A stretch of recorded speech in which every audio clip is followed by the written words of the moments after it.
Oh là là, je sais pas si t'as vu le profil de Quentin, là, c'est gratiné quand même. Hein. Comment ça? Bah, niveau extrême droite, il coche toutes les cases. Hein. On a au moins 3 collectifs groupuscules d'ultra-droite, genre l'Action française pour ne citer qu'elle, un collectif néo-nazi, des faits racistes, homophobes, antisémites, enfin bon, la totale quoi. Ouais, si tu veux, mais son point cardinal, c'était la non-violence.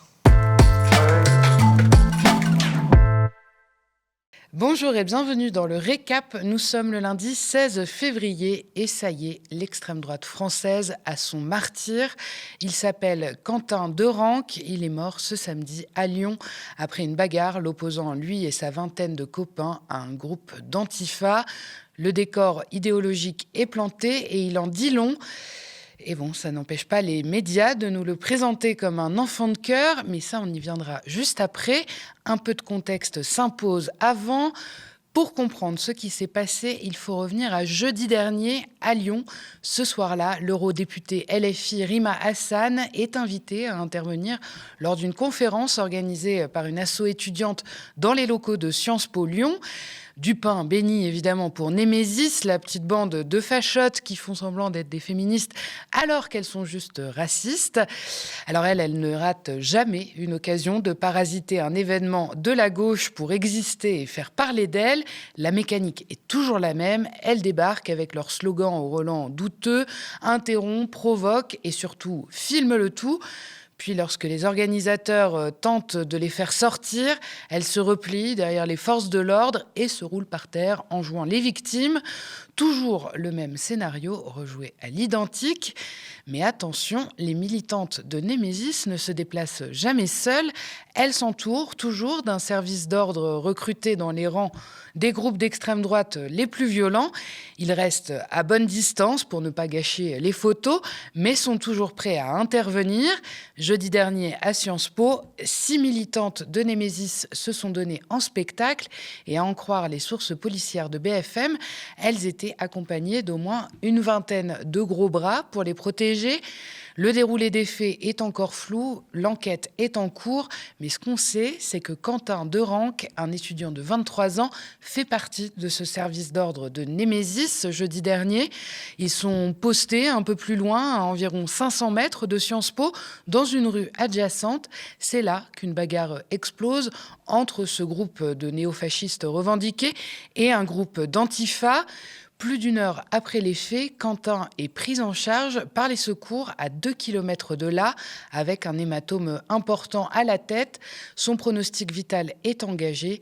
Il décède finalement samedi, 2 jours après les faits. Avant d'avoir poussé son dernier souffle, Quentin Derenque est déjà érigé au rang de martyr. L'extrême droite politico-médiatique se déchaîne. Les militants assurent, eux, le relais en ligne et sur le terrain. Tout le monde répète que la gauche tue et que la France insoumise est responsable de la mort de Quentin Derenque. À ce sujet, on écoute Alice Cordier, la chef de Némésis, au micro de Christine Kelly sur Europe 1. On a un homme qui venait protéger des femmes, et qui aujourd'hui est mort par la faute de l'extrême gauche parce qu'on est face à des chiens fous qui sont galvanisés par des députés de la France insoumise qui valident totalement leur façon de faire. Plusieurs permanences d'élus LFI ont d'ailleurs été attaquées et revendiquées ces attaques ce week-end par des groupes d'extrême droite. Dimanche, le ministre de la Justice, Gérald Darmanin, ne s'est quant à lui pas gêné pour prendre position malgré l'enquête encore en cours. Pour le ministre, ce serait incontestable, ce sont ses mots. L'ultra-gauche a tué et démontré son hyper-violence. Il n'a pas pu s'empêcher de cibler LFI au passage, qui ferait preuve, toujours selon ses mots, de complaisance pour la violence politique. Pour lui, les discours politiques violents amènent à la violence physique. Des attaques que Darmanin est loin d'être le seul à proférer. Face à cette salve, Jean-Luc Mélenchon, le fondateur de la France Insoumise, a fini par monter au créneau pour se défendre. On l'écoute. On a passé des images où l'on voit des gens se battre dans la rue. Et ces images se déroulent en plein jour. Et on dit, c'est aux alentours de la réunion de Rima Hassan. Pas du tout. À cette heure-là, il faisait jour. S'il fait jour, il suffit de taper pour regarder. c'est que c'est avant 18h, 6 minutes. Rima, elle est arrivée à 18h20 et elle a parlé pendant plus d'un quart d'heure sur le perron de cette école et il n'y avait aucun incident. Par conséquent, nous n'avons rien à voir. Elle n'a rien à voir avec ce qui s'est passé. Le service d'ordre insoumis, qui sont des militants, s'est déployé d'abord à la gare pour aller la chercher et ensuite pour la ramener. Et pendant toute la période où ils ont été là, il ne s'est strictement rien produit, ni dans la salle, ni devant, ni autour. Et le jeune homme qui est mort a été secouru trop tard par les pompiers qui ont fait de leur mieux. Et la police est venue, il était 19h40. Autrement dit, entre 18h20, heure à laquelle elle est là, elle parle avec des gens, et 19h40, tout s'est passé ailleurs qu'à l'endroit où se trouvait Rima et le service d'ordre des Insoumis. Alors on devine déjà ce qui va se passer, un scénario à la Trump. Après l'assassinat de l'influenceur d'extrême droite Charlie Kirk, le président des États-Unis avait classé le mouvement Antifa comme organisation terroriste accusant la gauche d'être à l'origine des violences. La Hongrie avait d'ailleurs suivi et une motion symbolique a été déposée au Parlement européen par des élus nationalistes. Évidemment, on se doute que la France va suivre. C'est en tout cas déjà la voie qui se dessine. Donc d'un côté, vous avez compris, on a la gauche sanguinaire et dangereuse et de l'autre, des enfants de cœur venus protéger des femmes. C'est ce qu'a dit Alice Cordier dans le Magnéto d'avant. Alors c'est joliment dit, vous en conviendrez. Mais est-ce que c'est vrai ? On en doute. Dans tous les médias, en tout cas, on a eu le droit à des portraits de Quentin Derenque plus qu'élogieux. Évidemment, en la matière, c'est Frontières qui remporte la Palme d'Or. Ouais, il était très engagé dans sa paroisse. Il faisait, je pense, de manière hebdomadaire des maraudes. Donc en fait, ça témoignait vraiment de sa charité pour les plus démunis. Toutes les semaines, il allait apporter un peu de nourriture et un peu de chaleur humaine aux sans-abri dans les rues de Lyon. Donc très engagé. Et ce qui restera de lui, c'est un homme exemplaire pour son groupe d'amis, pour ses proches. Euh, c'est vrai que c'est facile de parler après, quand la personne n'est plus là, de dire que c'est une personne bien. Mais je pense réellement que Quentin était vraiment vertueux, une âme très noble, un vrai Français. Et c'est peut-être l'un des meilleurs d'entre nous qui est parti aujourd'hui. Alors le militant nationaliste s'efface très vite au profit de l'étudiant en mathématiques de 23 ans, bon catholique, amateur de philosophie et surtout non violent, comme l'a martelé de suite sa famille. Alors oui, non violent, c'est quand même pas habituel pour un mec qui fréquente des groupes néofascistes et la manif du comité du 9 mai. Alors il me semblait quand même que quand t'étais vraiment révulsé par la violence, t'évitais de passer tes samedis après-midi avec l'Action française. Mais bon, ça c'est que mon avis. Et d'ailleurs, on note aussi que parmi les 3 groupes de FAF qui rendent hommage à Quentin, comme à l'un de ses membres d'ailleurs, il y a le collectif Luminis Paris. Eux, alors c'est des néo-nazis, voilà, connus notamment pour leur violence et leur antisémitisme. Sur leur page Instagram, on peut lire, je cite, « Quentin était un camarade, un jeune catholique de 23 ans, un militant nationaliste dont l'engagement radical dépassait largement le rôle d'agent de sécurité pour le collectif Némésis. Les derniers mots de Quentin ont été « On remet ça, les gars ». Comme lui, la lutte à mort nous rend joyeux, nous ferons payer aux assassins de notre peuple. Alors chez nous, les pacifistes, ils ont tendance à s'enchaîner aux arbres. Chez eux, ça a l'air un peu plus flou comme notion quand même. Ou alors, on nous prend vraiment pour des abrutis. C'est à vous de voir. Quentin Derenque savait très bien où il mettait les pieds en acceptant de venir jouer les gros bras pour Némésis. Il savait qu'il allait à la bagarre avec des antifas potentiellement. Ce n'est pas comme si c'était nouveau. À Lyon, les factions d'extrême droite violente prolifèrent depuis des années, comme la vermine.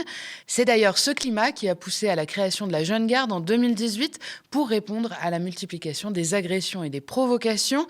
Le mouvement Antifa, longtemps porté par Raphaël Arnaud avant qu'il ne devienne député, a été dissous l'année dernière. On le rappelle, c'était par le gouvernement. Il lui reprochait de participer, je cite, à des actions très violentes à l'encontre de groupements relevant de la mouvance ultra-droite, ce que contestent évidemment les des militants de la Jeune Garde devant le Conseil d'État.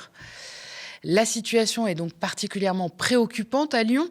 D'après un recensement du journal d'investigation local Rue 89 Lyon, 102 actes violents ont été commis par des militants d'extrême droite depuis le début des années 2010. Et ça ne risque pas de s'arranger avec les derniers événements. D'ailleurs, il n'est pas rare de lire sur Internet et des boucles obscures sur Telegram que des représailles sont à attendre de la part de ces milices d'extrême droite.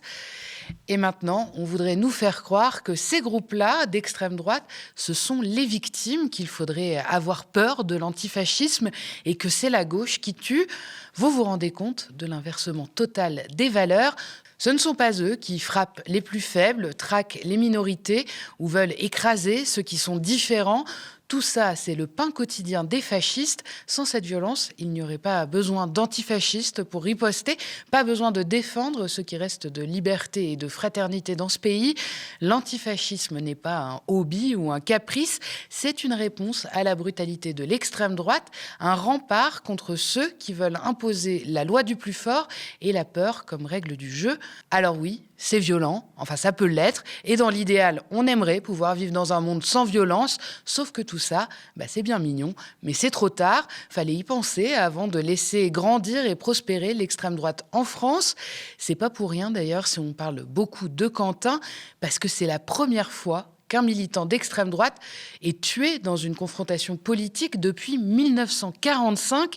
Alors on ne peut pas franchement en dire autant de l'autre côté. En France, rien qu'entre 1986 et 2021, 53 meurtres à caractère idéologique ont été recensés et 90% d'entre eux ont été commis par l'extrême droite.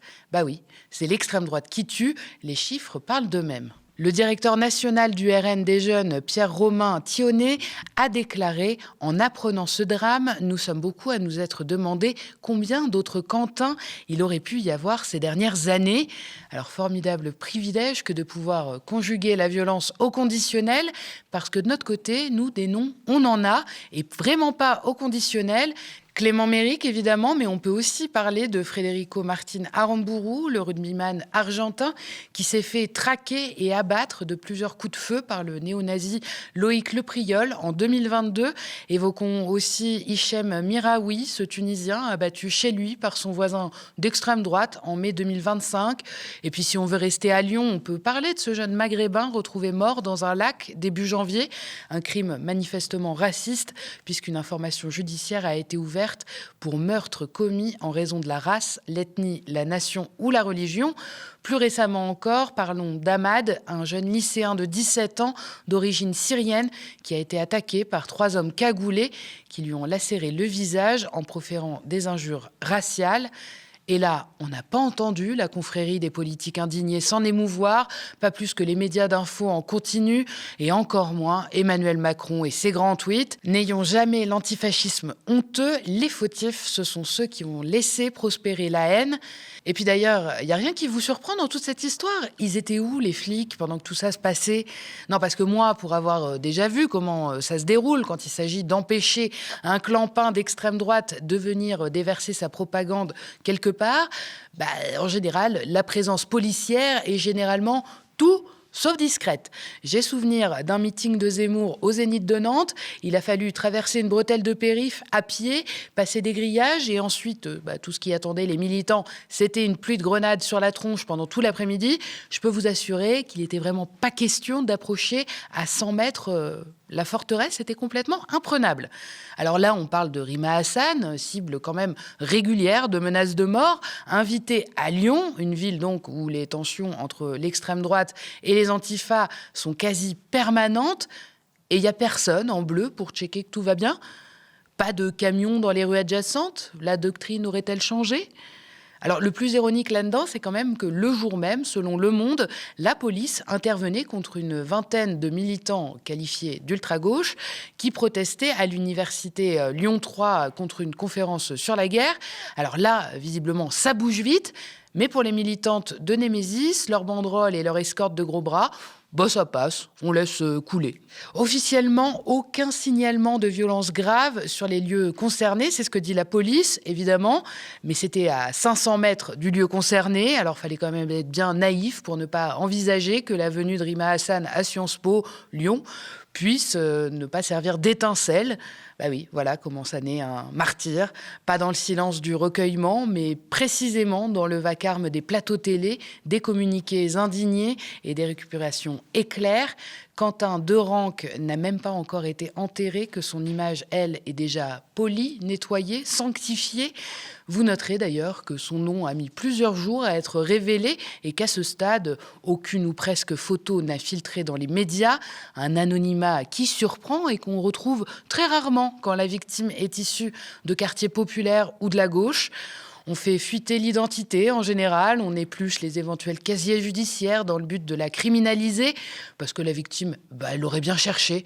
Alors ici, c'est tout le contraire.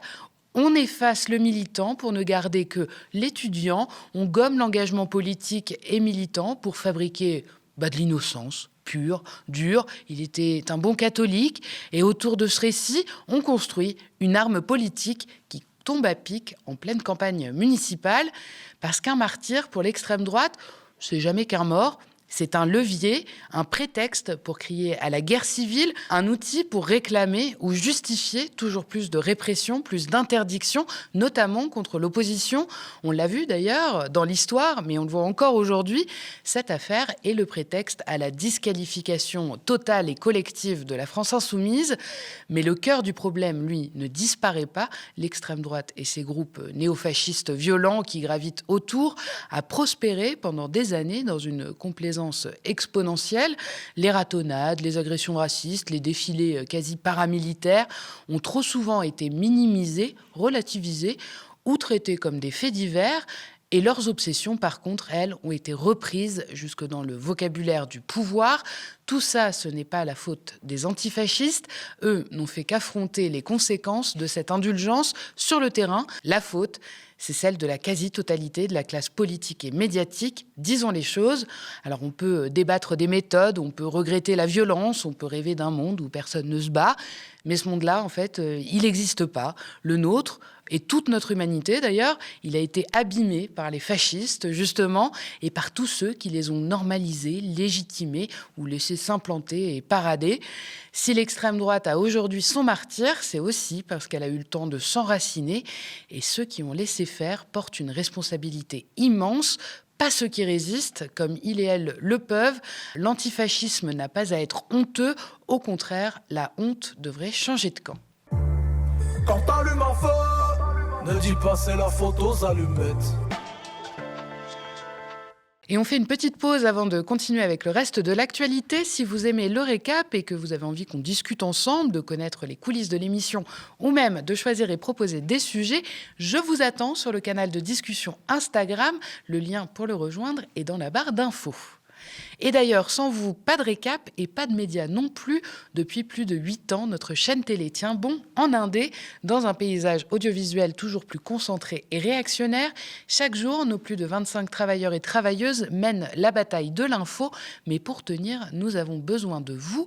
Notre antenne, notre histoire, c'est vous qui la faites vivre. Alors aidez-nous à continuer à vous informer. Abonnez-vous aux médias ou faites un don défiscalisé. Toutes les infos sont sur notre site internet. Et depuis quelques jours, grande nouvelle, en plus de Free, Molotov, YouTube et notre site, retrouvez-nous sur la télé d'Orange, canal 235. C'est le retour des débats autour de la loi fin de vie à l'Assemblée nationale. Souvenez-vous, le projet avait été largement adopté en mai dernier par les députés, puis rejeté fin janvier par le Sénat. Les débats autour des deux textes reprennent donc ce lundi en seconde lecture avec une discussion générale ce soir à 21h30. Le premier texte de cette loi porte sur les soins palliatifs et fait plutôt consensus. Il contient notamment le renforcement des moyens alloués aux unités de soins palliatifs effectif ou un meilleur maillage territorial pour garantir l'égalité d'accès. Le second texte, portant sur la création d'une aide à mourir, fait davantage débat. Si du côté de la droite, l'opposition est ferme, à gauche, les avis sont plus divisés. Certains parlent d'avancées au nom de l'autonomie et de la liberté individuelle. D'autres, comme les collectifs antivalidistes, alertent sur les dérives possibles de cette loi. En mai dernier, nous avions reçu Mathilde François, vice-présidente du collectif féministe antivalidiste, les Dévalideuses, sur notre plateau. Pour en parler, on l'écoute. Peut-être premièrement, je vais vous définir le validisme. Donc le validisme, c'est un système global d'oppression dans lequel on est tous, comme le patriarcat, comme le racisme, qui va hiérarchiser les vies au regard des capacités. C'est-à-dire, on pourrait parler de capacitisme. C'est-à-dire, on a plus ou moins de valeurs, qu'elles soient symboliques ou même d'accès au droit, selon que l'on est proche d'une norme médicalement définie qui va être la validité, être valide, ou si on s'en éloigne, par exemple, lorsqu'on n'est pas bipède ou lorsqu'on a des dépendances. Ça, c'est le validisme. On est inscrits, tous et toutes, dans cette structure qui hiérarchise les vies. La réaction immédiate de cette loi par rapport à la prise de parole et par rapport à la loi en général, c'est que cette loi est éminemment pour nous validiste, au sens où elle est la preuve qu'on renonce à la mise en place d'une vie digne. On propose une mort digne, mais on n'a aucune capacité d'assurer la vie digne aux personnes handicapées, aujourd'hui et maintenant, et aux personnes malades. Et la distinction qui est faite d'ailleurs entre malades et handicapés n'a pas lieu d'être. C'est-à-dire que c'est une distinction qui est fantasmée. Parce que, et c'est la preuve qu'on est encore dans une prise en compte du handicap dans un modèle qu'on appelle le modèle médical. Ouais. Donc le modèle médical, c'est le modèle qui est encore dominant dans la manière de conceptualiser le handicap, qui perçoit le handicap comme un défaut, une maladie à soigner, une expérience individuelle, alors que les antivalidistes ont une approche du handicap, qui est celle d'ailleurs de la loi de 2005, qui est une approche contextuelle. C'est-à-dire qu'on est handicapé lorsqu'on est empêché de vivre une vie citoyenne pleine et entière dans une société donnée. Je ne sais pas comment vous êtes sans vos lunettes, mais si vous ne pouvez pas conduire ou pas lire sans vos lunettes, dans une société où on ne rembourserait pas les lunettes et où il n'y aurait pas d'opticien, vous seriez très handicapé. Et vous pouvez retrouver l'intégralité de cette interview sur la chaîne YouTube 24/7 du Média. Interrogé par l'AFP, le rapporteur de la loi Olivier Falorni, député démocrate, se dit quant à lui confiant, sans exclure que certains puissent être tentés de jouer la stratégie du pourrissement, faute de trouver une majorité à l'Assemblée. Le texte devrait être adopté une nouvelle fois par les députés lors d'un vote solennel prévu le 24 février. On poursuit avec les nouveaux développements dans l'affaire Epstein. Ce lundi matin, plusieurs perquisitions ont été menées dans le cadre de l'enquête visant Jack Lang pour ses liens financiers présumés avec Epstein. Ça, c'est ce qu'a communiqué le parquet national financier. Parmi les lieux visés, l'Institut du monde arabe, que l'ancien ministre de la Culture présidait depuis 2013. Le PNF avait ouvert une enquête le 6 février dernier pour soupçon de blanchiment de fraude fiscale aggravée visant l'ex-ministre et sa fille, Caroline Lang. Selon une enquête publiée le 2 février par Mediapart, Caroline Lang a fondé en 2016 avec Epstein une société offshore domiciliée aux îles Vierges américaines. Une partie des 3 millions de nouveaux documents dévoilés par la justice américaine vendredi 30 janvier révèle également que le financier et criminel américain avait noué des relations avec des proches de Nicolas Sarkozy lorsqu'il était à l'Élysée. L'entourage de l'ancien président assure toutefois qu'il ne le connaissait pas personnellement.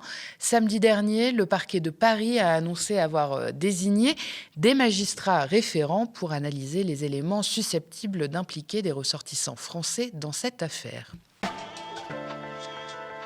Et on termine ce récap avec l'actualité internationale. Ce lundi, l'ONG Action Unarmed Violence dévoile un bilan des victimes civiles tués dans des bombardements à travers le monde en 2025. Dans la bande de Gaza, en Ukraine, au Soudan et au Congo, les civils et les infrastructures civiles sont ciblés délibérément, ce qui constitue un crime de guerre au regard du droit international humanitaire. L'association non gouvernementale recense plus de 45 000 victimes civiles en 2025. Parmi elles, 35% sont imputées à Israël. Selon des autorités locales de santé à Gaza, le bilan depuis le début du conflit dépasse les 60 000 morts, parmi lesquels une part très importante de femmes et d'enfants.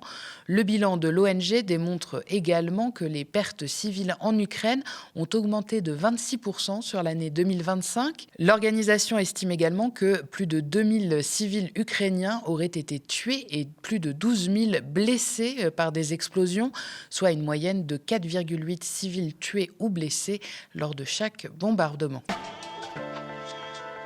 Merci d'avoir regardé cette nouvelle édition du Récap. N'hésitez pas à nous laisser vos impressions en commentaire si vous nous regardez sur YouTube ou via email si vous nous regardez à la télé.